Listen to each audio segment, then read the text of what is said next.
Hi there, this is David and welcome to my review of Eastward for the PC. This is a game that I've heard a lot about lately.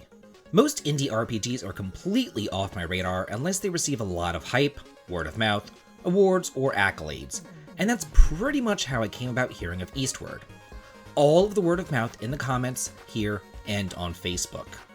I figured that I would check it out myself and see what exactly it's all about. Many people liken the game to a cross between Zelda and EarthBound, and seeing as it is 2D, and those are some of my favorite series, I thought that this would be right up my alley. Now, personally, I do find it to be much more Zelda, and much more wannabe EarthBound. However, it's still something pretty special. The entire world is created from the ground up with hand-drawn graphics. This is no run-of-the-mill lazy RPG Maker game. The artistry really shines through every orifice. The music's also incredibly atmospheric, harkening back to the glory days of the late 90s. It all fits so well that instead of turning on my iTunes and muting the game, I actually listen to the music like I did back whenever I was a kid. And believe me, the music had better be damn good for me to do that nowadays. You begin the game as John, a digger in the underworld known as Krotpock Isle, where you live with your adopted daughter Sam. Everyone in the Isle lives in fear of the overworld. There are stories that it's populated with ghosts and zombies, and everybody who goes there dies. So it's known as the Forbidden Zone. Sam, though, claims that she's been to the upper world and that it's actually beautiful. Green on the bottom and blue on top, is how she describes it. Because of this, the children bully her and then call her a fantasist for believing in such a fantasy. But because of all that bullying, Sam runs off to the Forbidden Zone and you have to chase after her. And it's here that the game truly begins, as you make your way upward rather than eastward. Combat is akin to any traditional 2D Zelda that you've ever played, complete with a heart meter, bombs, keys to unlock doors, and then salt drops instead of rubies. Instead of a sword though, you're armed with a frying pan to whack your enemies upside the head. You're not going to get any experience for your effort, but you will get drops. And here is where the best thing ever comes into play.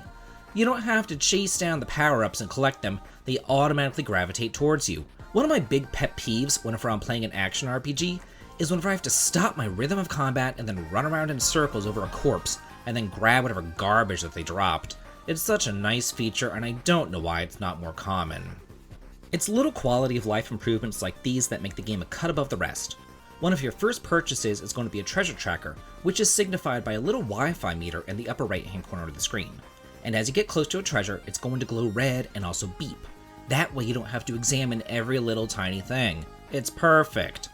There's also an easy to access map which shows you all the places that you've been to, as well as shaded out areas that you haven't yet explored, and a simple to use fast travel system.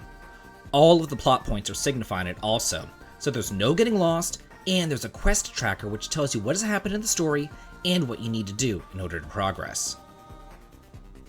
After the first few hours of the game, Sam's going to unlock her latent powers, and then she'll be able to attract, control, and expel beams of light.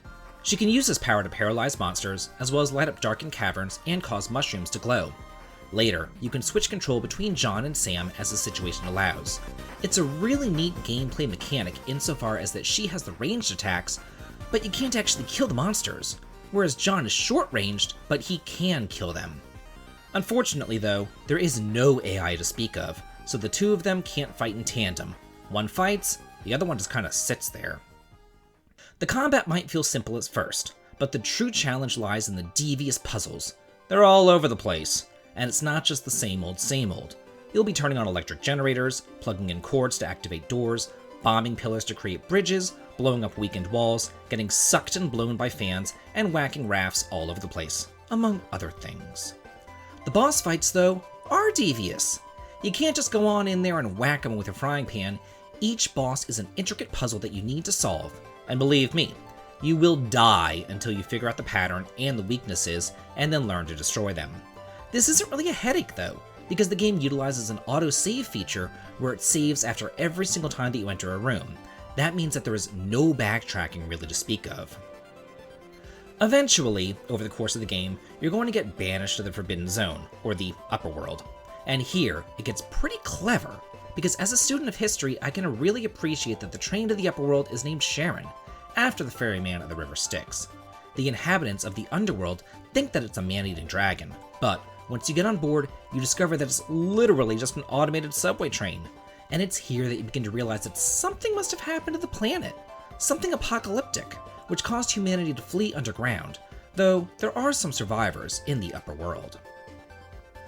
Everyone in the world of Eastward is obsessed with the game Eastbound, which you would think is an homage to EarthBound, but it's not. It's Dragon Quest III. It's like RPGception, a turn-based RPG embedded inside of an action RPG. It's cute, and you can give it a whirl, but personally, I really didn't play it all that much. I was too interested in the real game.